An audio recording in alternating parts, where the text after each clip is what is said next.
se alguém vai entrar, né? Como é que vocês estão? Estão bem, todo mundo? Graças a Deus, família, todo mundo com saúde. Como é que estamos?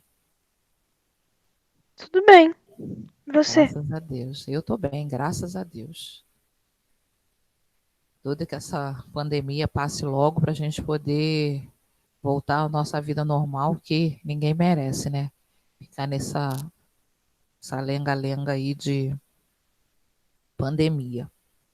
Vai ter mais Limitado, né? música hoje? Não, não vai ter mais música. Gostou, né? Não vai ter música hoje, não. Porque que acontece? Até a menina na outra turma também perguntou: Carmen, vai ter mais música? O que acontece? A gente traz as coisas, né? A gente traz, eu e os outros professores, né? A gente traz as coisas com o maior carinho para vocês participarem. E assim, uma porcentagem muito pequena participa. Muito pequena mesmo. E a gente fica eu, pelo menos, fico frustrada, né? Porque a gente traz as coisas, ninguém, nem tchan, nem tchum, nem nada. Já totalmente diferente dos menores, né? Do nono ano. Não sei o que tem com o oitavo ano, que o oitavo ano tá meio morno. Mas, assim, eu acredito em Deus que isso vai melhorar. Mas, assim, estão muito desanimados. Então, assim, bom, falei assim, bom, se eu trouxe uma música, ninguém nem se manifestou, nem nada, eu vou trazer uma coisa assim mais normal, né, que é matéria, e o pessoal acho que vai, pelo menos, participar com mais calma, né? Porque eu, assim, fiquei desanimada. Eu achei que o pessoal fosse curtir mais. Tem pouca gente na aula, é muito triste. Vamos lá, gente. Hoje nós vamos começar um assunto referente à história da arte. Tá? Tipo uma linha do tempo sobre a história da arte. O livro de vocês, infelizmente, não aborda muita coisa. Eu trabalho em outras duas escolas e a gente vê também essa coisa da linha do tempo. É bom que a gente já vai avançando para a série seguinte, já tendo tido trabalhado esse assunto. Por exemplo, ano passado, nós trabalhamos arte grega, arte romana, arte egípcia, arte pré-histórica. Quer dizer, então, já começamos a linha do tempo de um certo modo. O que acontece? De uma série para outra, existe uma continuidade dos assuntos. Assim acontece em português, em matemática, em ciência, história, geografia, em todas as disciplinas. O aluno vai mudando de série e ele vai avançando em termos de conteúdo. Mas, às vezes, o livro não colabora. Por isso que a gente tem que ter um assunto extra para poder ir acrescentando. Nós teremos o simulado de artes, né, porque não veio no bloco da editora. Então, eu e Educação Física estamos fazendo o simulado extra para vocês fazerem. E com essa nota a gente vai somar, né, para poder ter as notas mais para frente. Mas os trabalhos também ajudam e muito. Muita gente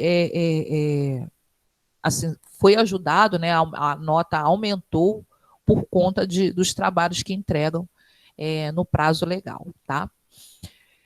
E por falar na linha do tempo da história da arte, hoje nós vamos estudar a arte medieval. A arte medieval, ela é uma arte que surgiu depois da arte clássica, que a gente chama da arte grega. A arte grega ficou como ponto de referência de arte mais bonita.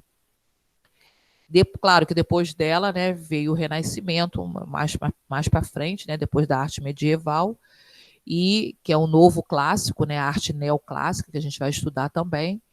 Mas a arte grega ficou como a arte clássica. E depois nesse meio tempo, veio a arte medieval, um destaque. Essa videoaula que eu vou soltar agora é de um rapaz que ele é muito um profissional, né? Que ele trabalha, com essa questão de videoaula, trabalha com ensino médio, né? Então, algumas videoaulas dele eu pego para ensino médio também. E, assim, só que o que acontece? Quando a gente vai falar sobre a arte que nasceu em algum lugar, ela está sempre rodeada da história. Como eu já falei para vocês, esse período que nós estamos vivendo de pandemia, de corrupção na política, de problemas na saúde, problemas na educação, esses conflitos todos de racismo no mundo, e tantos outros problemas que a gente tem visto aí de violência, no meio desse furacão de informações, tem gente produzindo arte. Tem gente, de repente, produzindo um novo estilo artístico, tem gente produzindo música diferente, tem gente produzindo uma coreografia, um estilo musical de dança diferente, escrevendo textos, poesias, em meio a esse caos todo. Tá? Isso acontece muito. E futuramente, quando for contar para os filhos de vocês esse estilo que foi criado, né, de repente, no meio dessa pandemia, vai contar, no meio da pandemia, o governo estava roubando assim, assim, assado, os hospitais estavam sem ajuda, enfim. Agora, a gente vai estudar na arte medieval, ele vai contar toda uma história primeiro, antes de entrar na arte. E ele fala muito rápido. Aí eu quero que vocês se acostumem, tá? Porque ele fala muito rápido, depois eu vou mostrar um slide mais calminho. Mas ele fala muito rápido porque é muita coisa. Para ele resumir isso em poucos minutos, ele fez um intensivão. Mas ele, assim, foi muito inteligente que usou cenas de filme, tá? Para poder dar uma amenizada. Então vamos lá.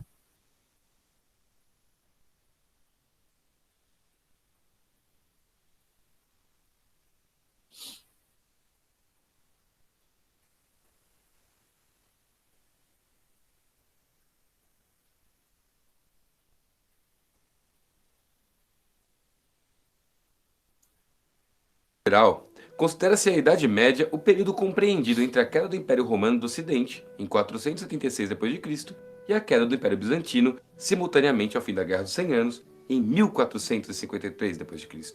No caso do mundo das artes, o período medieval fica encaixado grosseiramente entre a arte clássica dos gregos e romanos e a arte classicista do Renascimento, isso com a arte bizantina correndo paralela. Por esse motivo, ainda hoje, muita gente carrega um olhar pejorativo acerca do período medieval. A ideia de Idade das Trevas é uma expressão renascentista, cujos valores de retomada se oporiam ao obscurantismo medieval, mas que ainda assim é redutora, pois há bastante riqueza produzida nesses quase 1000 anos de medievalismo na Europa. Tá procurando uma super revisão do conteúdo de matemática, física ou química para o vestibular? Vai lá no site de revisão e confira www.canalrevisão.com.br.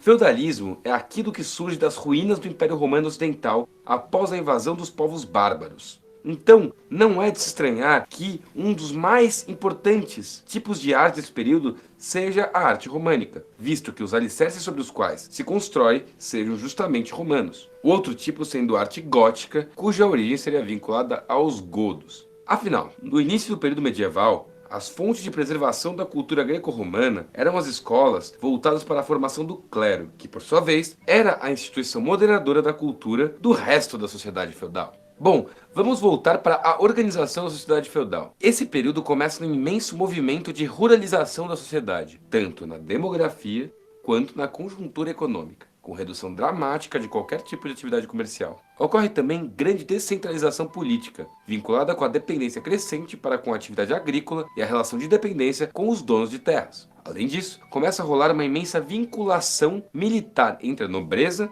em paralelo com a ascensão do poder da igreja. O feudalismo é, portanto, a soma da retração romana com a cultura dos povos bárbaros. Os reinos bárbaros foram consolidando seus modos de organização política na Europa, partindo do particularismo tribal com articulações de poder e cristianismo. A organização que partia dos guerreiros livres, que se submetiam a uma autoridade reconhecida de indivíduos em condição de comando. A fidelização dos guerreiros vinha em troca do uso de terras dos líderes, e essa foi a origem da relação horizontal de suzerano e vassalo. Os desamparados eram incumbidos de tocar a produção agrícola, em troca da proteção e do uso da terra. E essa é a origem da relação vertical de servidão. Visto que haviam vários líderes espalhados, o poder não estava mais centralizado como no caso do Império Romano. Então o papel de ser o elemento unificador foi jogado para a instituição Igreja Católica. Pois, ainda que gozasse de algum poder, dado que o cristianismo era a religião oficial de Roma, foi durante o período medieval que a igreja se tornou a entidade mais poderosa da Europa. Afinal de contas, era a única instituição organizada que havia restado, fazendo com que fosse muito útil para os líderes tribais se relacionarem. Fora que o ideário cristão servia muito bem para fundamentar a organização estamental dessas sociedades, com os oratori,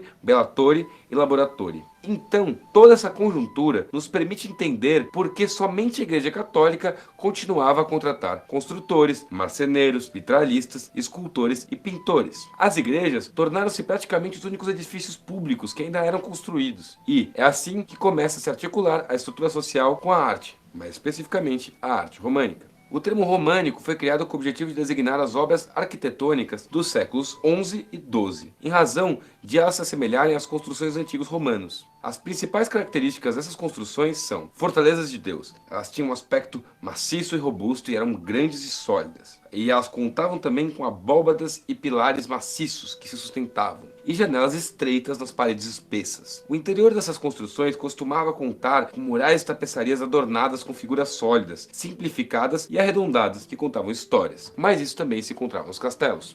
Numa época em que a população em geral era analfabeta, a pintura e a escultura eram ferramentas de comunicação poderosíssimas. Vale destacar que os pintores desse estilo eram grandes muralistas, pois a pintura se realizava mesmo nos muros e abóbadas. O próprio termo afresco, que hoje designa pintura de paredes, vem originalmente de uma técnica de pintura em paredes úmidas, muito comum dessa época. Bom, voltando às estruturas, existem dois tipos predominantes de abóbadas nesse período. A abóbada de berço, que era simples, consistindo de um arco pleno, semicírculo, e a abóbada de arestas, que era basicamente a intersecção de duas abóbadas de berço. Nessa época, era muito comum que religiosos realizassem peregrinações imensas a pé para lugares sagrados. Essas jornadas a lugares santos eram, e ainda são hoje, muito importantes e acabaram por definir grandes rotas-chave dentro da Europa.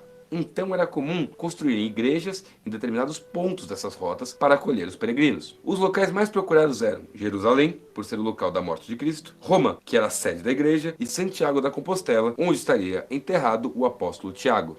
No caso de Santiago da Compostela, que fica na Espanha, continua até hoje uma cidade procurada por andarilhos que fazem o tal caminho de Santiago, a travessia de Santiago. Vale destacar que, no trecho francês desse caminho, temos alguns bons exemplos de arte românica. E galera, por favor, perdoem minha pronúncia. A Basílica de Saint-Cerny, em Toulouse, e o Mosteiro de Saint-Pierre, em Mossaic.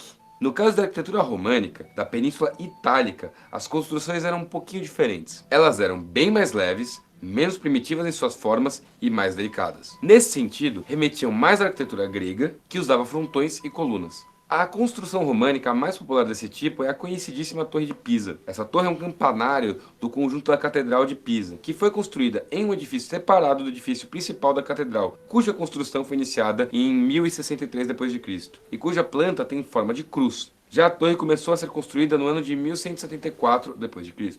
Pois é, essas construções e pinturas belíssimas foram todas produzidas durante a tal longa noite de 1000 anos, de que tanto falam os renascentistas. E ainda há muito mais a ser dito acerca da arte, da história e da literatura do período medieval. Mas isso, meus queridos e queridas, vai ficar para o próximo vídeo.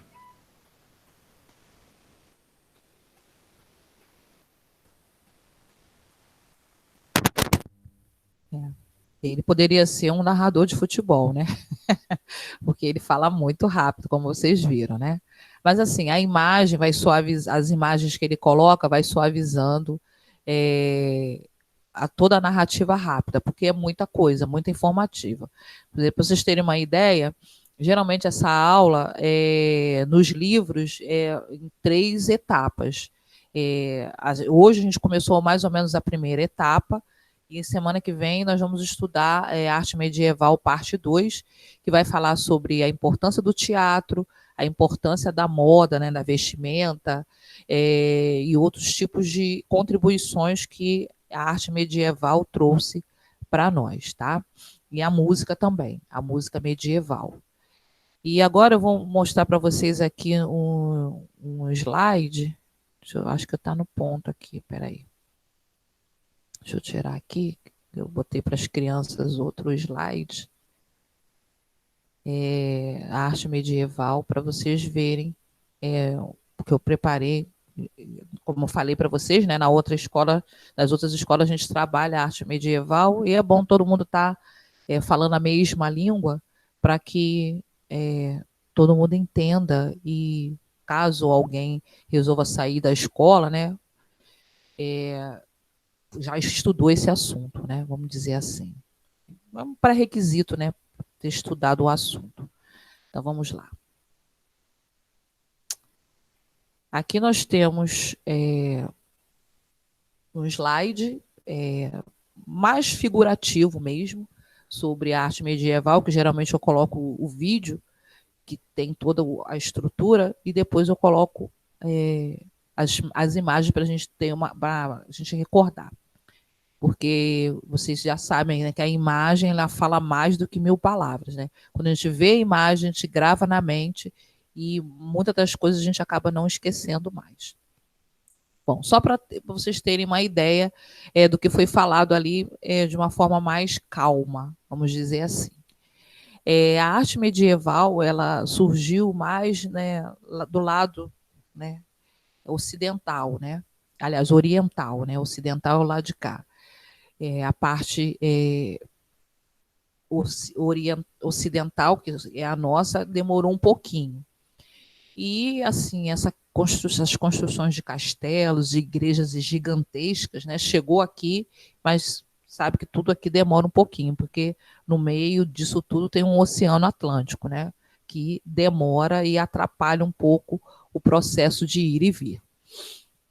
E aqui começa com a arte românica.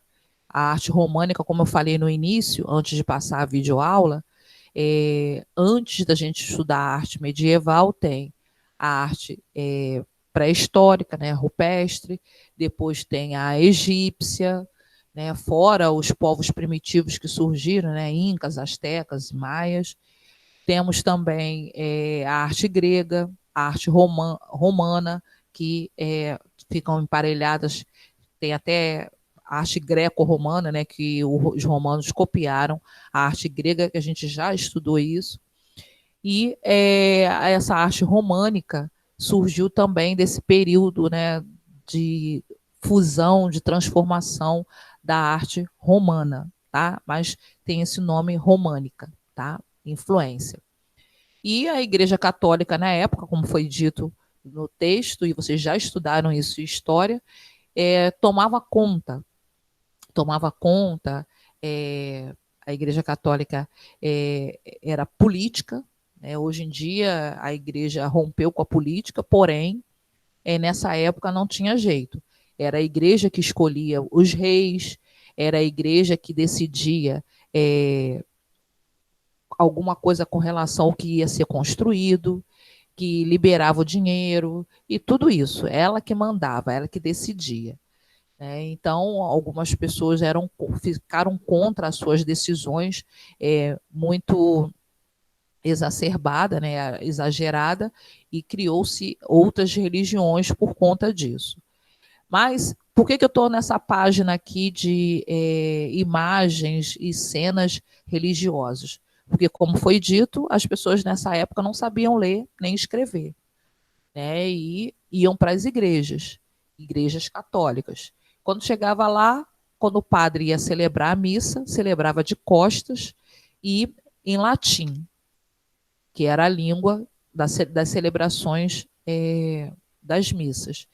Bom, a pessoa não falava latim, não sabia ler, não escrevia, não tinha a Bíblia, né? Porque quem tinha a Bíblia era quem tinha dinheiro, porque a Bíblia era feita à mão. A gente vai falar sobre ela já já. Então, o que eu ia fazer na igreja? As pessoas iam fazer suas orações, mas chegava lá e entendia como. Então, os bispos, os padres, o Papa resolveram colocar nas igrejas a arte. Aí onde a arte entra. Mas como que era a arte? Era dominada também.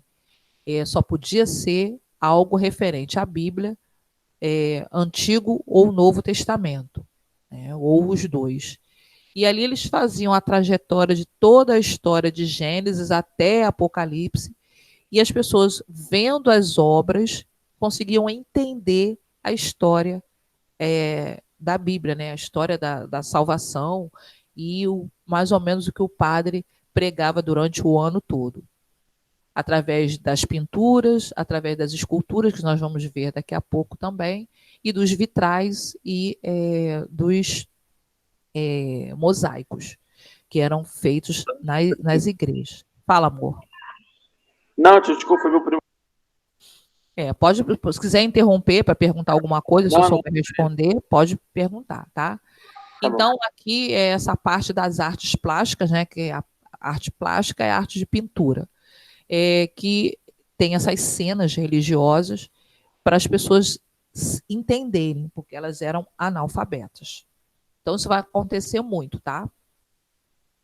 Aí depois vem a arquitetura maravilhosa, né? Vocês já devem ter estudado isso, mas eu repito, não existia o cimento nessa época, então era uma cola que eles faziam, né, com alguns minerais da natureza, com gordura animal, fazia aquela mistura e colava as pedras. As pedras também eram cortadas milimetricamente, nos tamanhos exigidos para fazer as colunas. Estão vendo essas colunas gigantescas? Você, para dar uma volta nessa coluna aí, precisa mais ou menos umas 5, 6 pessoas, né, de tão espessa que ela é.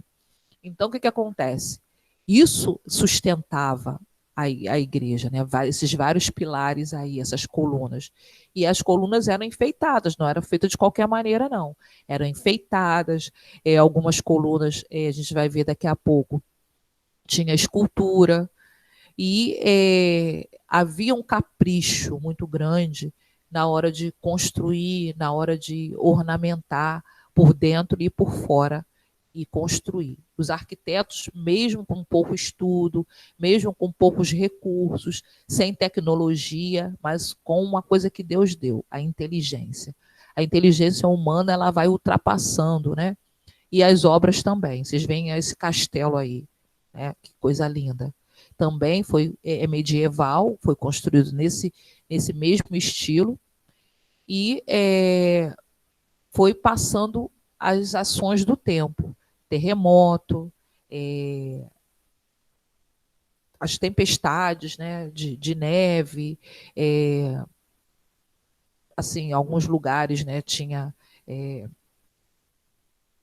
vulcões, guerras, né, as igrejas eram um lugar onde as pessoas corriam para se proteger, porque tinha lugares escondidos abaixo. Vocês estão vendo esse castelo aí. Como ele fica na parte de alta, com certeza tem um porão aí embaixo, né, onde tinha muitas coisas subterrâneas, onde guardavam, tinha saídas secretas, e ali facilitava das pessoas esconderem em período de guerra, guardarem mantimentos ali e tudo isso.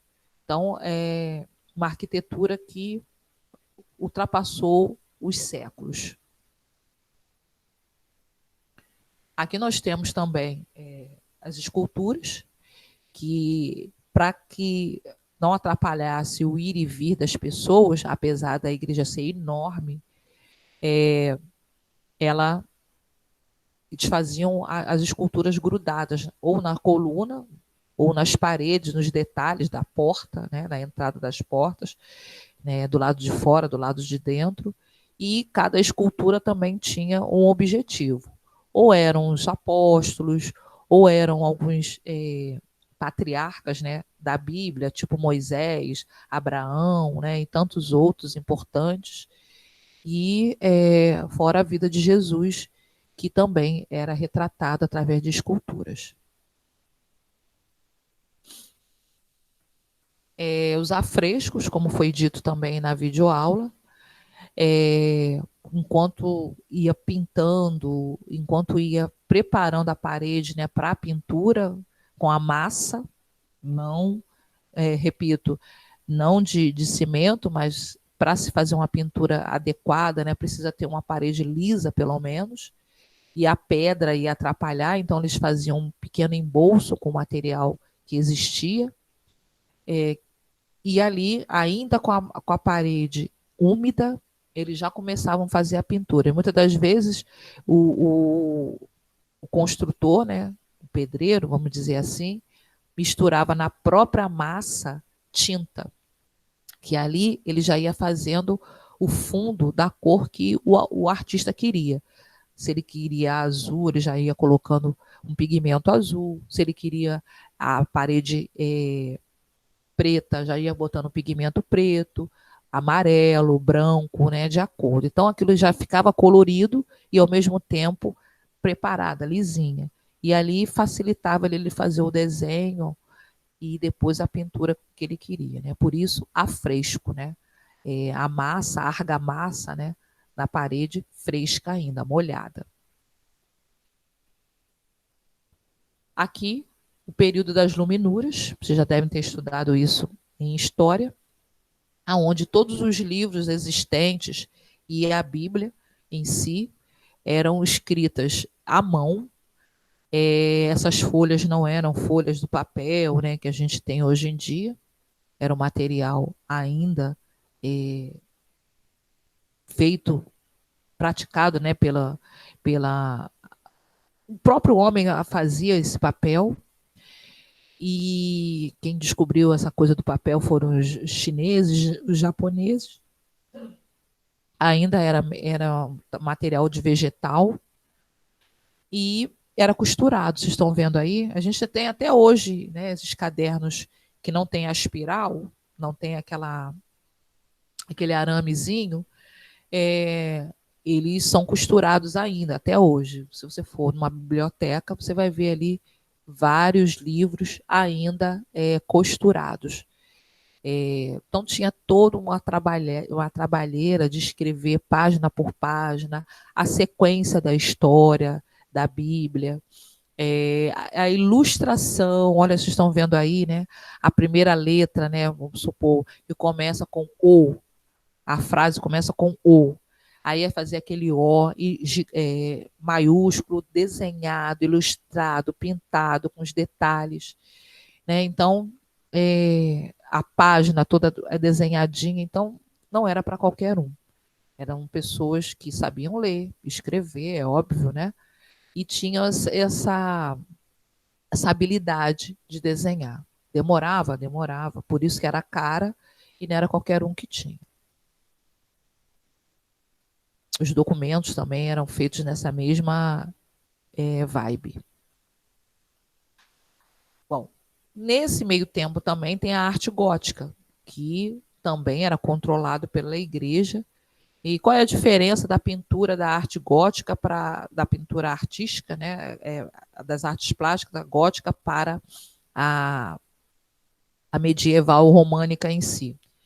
É que aqui eu não coloquei, mas assim, se você for dar uma olhadinha, Giotto, por exemplo, um artista que se destacou na arte gótica, ele começou a fazer um estilo totalmente diferente de pintura. Ele fazia o que a igreja pedia, desenhava e pintava os personagens da Bíblia, a história da Bíblia do começo ao fim, porém, ele igualava o tamanho dos personagens. Por exemplo, os egípcios e os românicos colocavam Jesus, Maria, alguns santos com tamanho mais alto e as outras pessoas comuns com tamanho mais baixo. Isso era comum fazer, para destacar as pessoas de mais importância. Já o Giotto, ele já quis fazer, não, todo mundo é igual, né? Apesar de Jesus, né, não ser igual a nós, né, o nosso Salvador.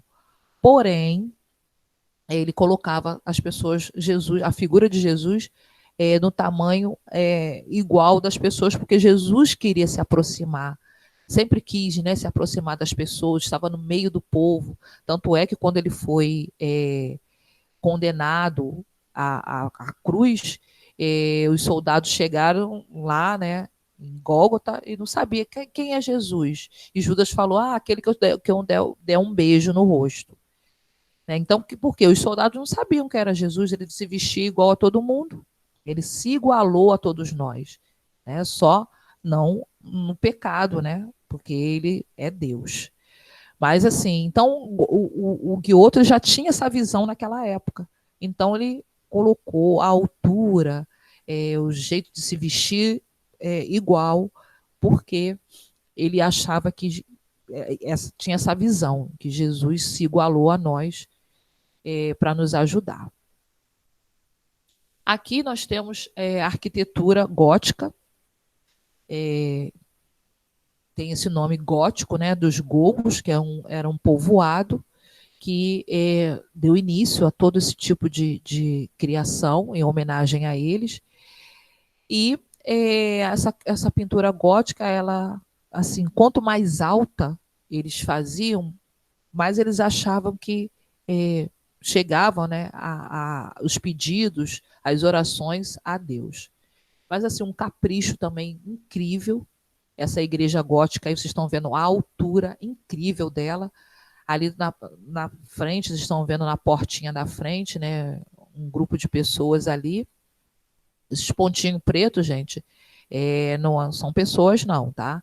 É lá de branco, né, bem lá na frente. São pessoas, e olha o tamanho incrível dessas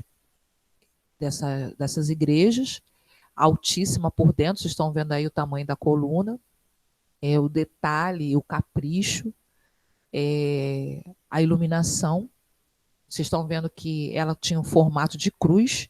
Vocês estão vendo que lá no final da igreja, lá atrás da igreja, vem uma construção para o lado e para o outro lado também, para dar essa ideia de cruz. Tá? Só que o que acontecia? Por ser país muito frio, que caía neve, e as portas ficavam muito tempo fechadas, precisava de iluminação, pelo menos, né? Então, aí é onde entram os vitrais. Mas os vitrais, vocês já fizeram um trabalho no início do ano sobre os vitrais, mas os vitrais, eles também eram ilustrados com a história da Bíblia, com cenas, muito trabalhado, muito colorido, ferros, vidros coloridos, tudo muito assim demorado para se fazer, mas a recompensa, quando que batia o sol, vocês estão vendo aí, aquilo refletia dentro da igreja e nas pessoas que estavam presentes, e um efeito maravilhoso. Aqui as esculturas, né, também góticas, que você vê que essa parte dos detalhes, né, do contorno, totalmente diferente. Eles queriam fazer do românico, personagens bíblicos também. E, por fim, aqui nós temos as gárgulas. O que é isso, Carmen? Gárgulas vem da palavra garganta, né? Garganta, boca e figuras grotescas que eram esculpidas e colocadas do lado de fora da igreja, e elas representavam as calhas. O que é isso? Calha onde a água sai. Que toda a estrutura tem que ter uma preparação para descida da água. Né? Quando chove, a água ela quer sair, ela quer arranjar o curso dela. Então, os arquitetos, toda vez que eles fazem uma construção, eles têm que ficar atentos para onde a água vai escorrer. E no caso dos telhados, elas escorriam. Na época não existia os canos d'água, né, como nós temos hoje, mas a água precisava escorrer, senão ela ia escorrer pela parede e ia ficar aquela mancha preta, né,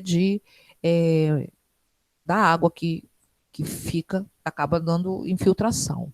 Por isso deixava o lugar muito úmido. Para que isso não acontecesse, eles construíam, né, essas esculturas, e por dentro da escultura a água saía, geralmente pela boca ou de um animal ou de uma pessoa, né? Aí eu coloquei duas gárgulas bem simplesinhas, mas bem bonitinhas, né?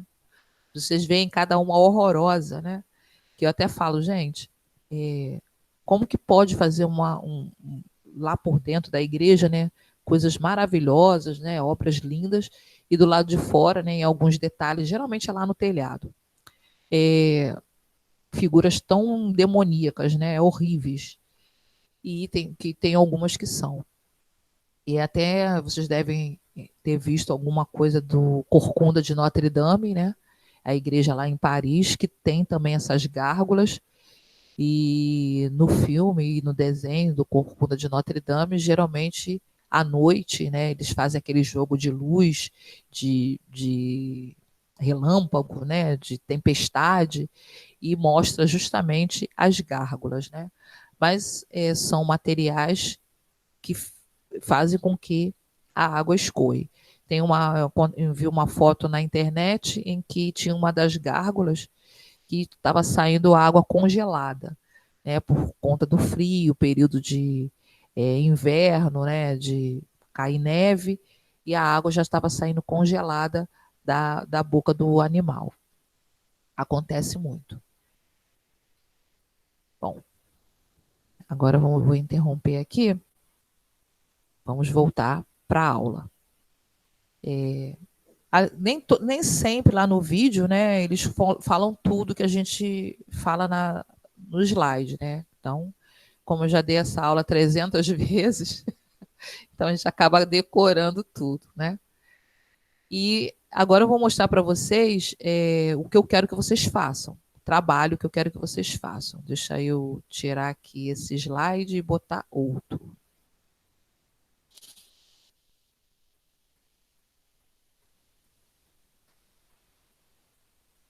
No início do ano, vocês fizeram, antes da pandemia, né? Vocês fizeram o trabalho de vitral. Aqui nós estamos vendo, né, o trabalho de vitral, a técnica do vitral, né, essa coisa de pegar o ferro, fazer todo o contorno, aquele contorno ali já é o próprio ferro que vai prender o vidro, e o vidro não é colorido, tá? Ele é pintado, e vem com o vidro, depois tem que pintar de acordo com o que o artista quer, luz e sombra, sombreamento, tom sobre tom, tudo isso, tá? Dá um trabalho incrível. Mas assim, o resultado é muito bom.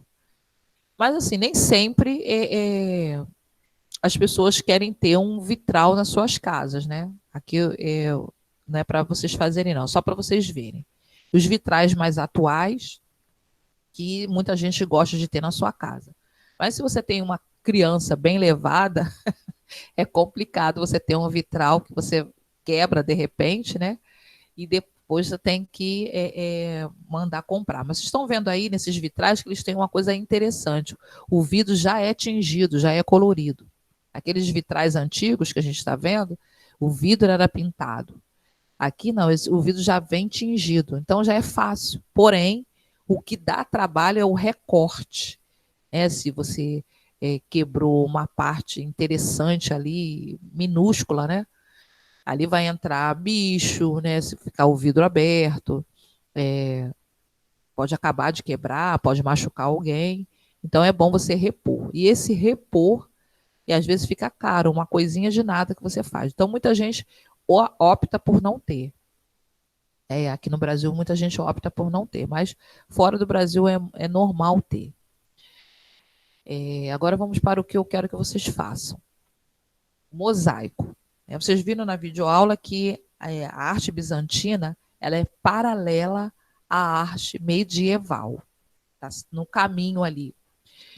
E nesse mesmo período, as igrejas também tinham em suas paredes cenas religiosas em que os desenhos, as imagens não eram pintadas, eram compostas de pedras coloridas.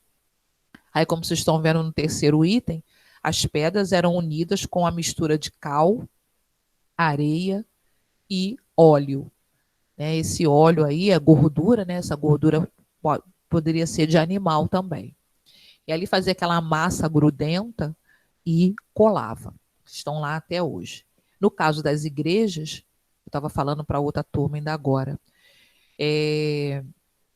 em determinadas igrejas tinha até, além das pedrinhas, né, coloridas de acordo com a roupa, né, e o fundo, também tinham pedras preciosas, diamantes, ouro, né, pedras de ouro, porque tudo que era feito para a igreja tinha que ser o melhor. Isso aí eu não estou inventando, né? Se você abrir a sua Bíblia, seja você protestante ou seja você católico, Salomão, quando ele decidiu construir uma igreja, né? Deus ajudou ele, foi dando as coordenadas, né? E foi dando as medidas e os utensílios, né? Que usava dentro da igreja. Ele também pedia o melhor. Eu quero ouro maciço, eu quero prata, eu quero diamante, quero pedras preciosas, eu não estou inventando nada. Se você for lá e olhar, for curioso, né, curiosa, e para ver como que foi a construção da igreja, do templo, né, que Salomão fez, com a ajuda de várias pessoas e principalmente de Deus, tinha tudo isso, do bom e do melhor. Então, seguindo essa leitura bíblica, a gente vai ver no barroco também, muito ouro, né? Igrejas foram saqueadas por conta da ignorância das pessoas, de só pensar em vender, de se dar bem, né? Mas assim, foi um pedido do próprio Deus para que o templo tivesse uma ornamentação com os minerais que ele criou, que fossem os melhores. Só que no nosso caso, nós vamos fazer coisas mais simples, tá? Olha aqui. Quem quiser printar essa tela, pode até printar. O que eu quero que vocês façam? Eu quero que vocês escolham um desenho simples, tá? Eu trouxe aí algumas ideias. E vocês vão fazer esse desenho. Não façam um desenho muito pequenininho, que depois vai dar um trabalho danado para vocês preencherem com papel colorido.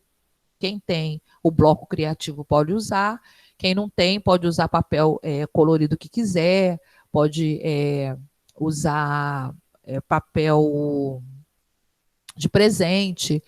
Eu tive um aluno que usou até jornal esses jornais de oferta de mercado.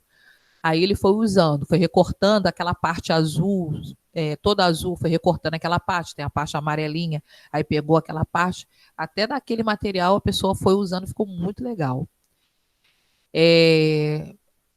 A única coisa que eu peço a vocês, na hora de montar, não esquecer do fundo, porque senão não adianta nada. Por exemplo, eu faço esse golfinho aí. Completei o golfinho, aí não faço o fundo, não faço a água, adiantou alguma coisa? Nada.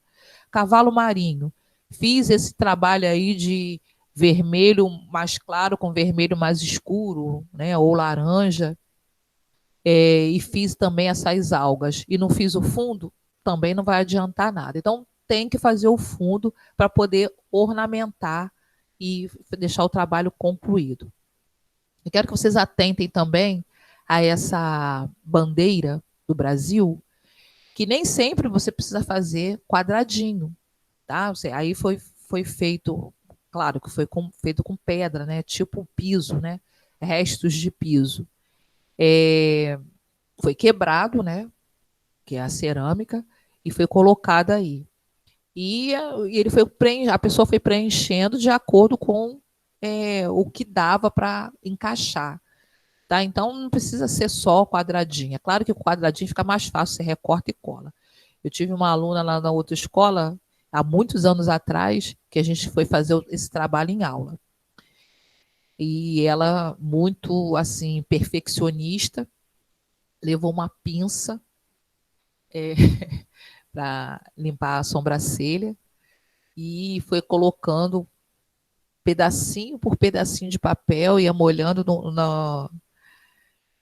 na cola e botando. Falar em botar, em molhando a cola, já indico vocês, passam com um pincel a cola, tá? E já vai colando, rapidinho você faz. Se você ficar colando um por um, vai demorar a beça. Então, eu vou colocar nesse pedaço aqui. Então, já passo a cola ali. Enquanto a cola vai secando, eu já vou colando. Não passa muita cola, não. Senão fica tudo muito grudento, fica saindo. Sabe quando a gente bota muita manteiga no pão, quando você aperta e sai pelos lados? Então não bota muita coisa, não. Espalha, né, o pincel, ali a cola, e vai colando. Aí rapidinho você constrói o seu trabalho. Carmen, tem que fazer uma dessas aí? Não. Isso aí é só para vocês terem uma ideia. Você pode pesquisar na internet alguma outra ideia que você queira, um outro tema que você queira, tá? Para você preencher. É claro que eu vou valorizar o seu trabalho, que vai valer um pouquinho mais de 2 pontos, né? Porque é um trabalho trabalhoso, como eu costumo dizer, né? Fazendo um jogo de palavras aí. Dúvidas, perguntas? Mas, Carmen, pode fazer um desses aí? Pode fazer o quê? Um desses aí que você colocou? Pode. Deixa eu desligar meu ventilador. Ele atrapalha eu ouvir vocês. Pode, se quiser usar um desses, pode. Muita gente usou o gato, né? E a bandeira do Brasil também foi muito usada lá na outra escola. Só um aluno mesmo que é mais assim detalhista, né? Que gosta de desenhar, esse trabalho que fez essas vasilhas aí, né, essa natureza morta, né? Da jarra, né? Dos potes ali. O golfinho eu não me lembro de ninguém ter feito. O cavalo marinho, eu acho que só 1 ou 2 alunos fizeram. A flor ninguém fez. Fizeram flor, mas escolheram uma outra flor. Mas o gato e a bandeira do Brasil foi assim muito usada. Podem fazer bandeira de outro país também. Enfim, tá? Já printaram a tela? Quem está com celular, né? Para vocês terem mais ou menos uma ideia. É para quando, Carmen? Para a semana que vem, tá? Vou interromper aqui. E aí a gente já tem mais ou menos uma ideia do que é a arte medieval. Ainda tem a segunda parte que nós vamos ver semana que vem, tá bom? A minha aula vai até 11h10, né, gente?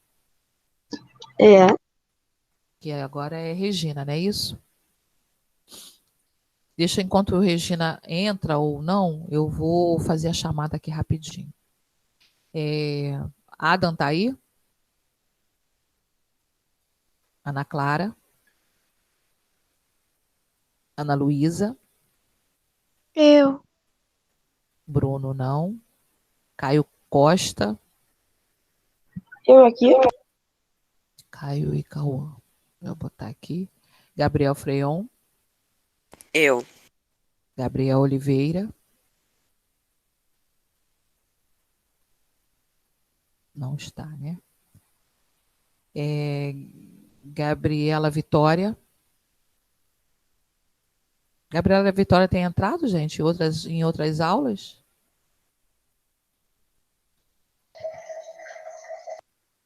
Eveline? Tá aí? Eu. Ok.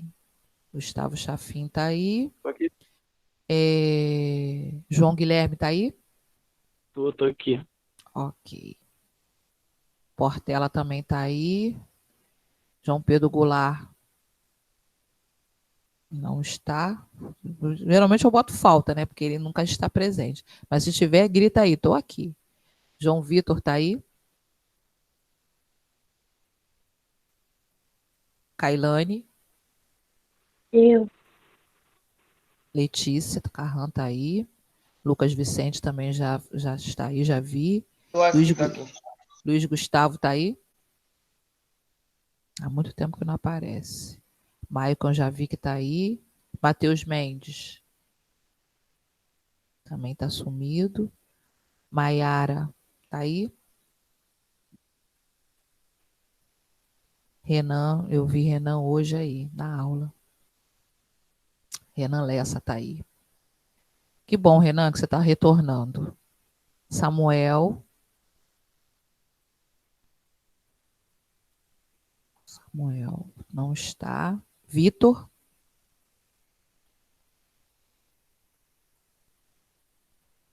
Fábio está. Presente. Beijo, queridos. Fiquem com Deus. Fiquem aí na boa companhia de Regina, na nossa língua portuguesa. Tudo bem, Regina? Tudo jóia, minha linda. Eu só encontro com você nessa aula. Junto com os meus alunos. A gente só no corre-corre, né? Esse horário é chatinho mesmo, né? Porque a hora que a gente está todo mundo cansado, né? Não só aluno, né?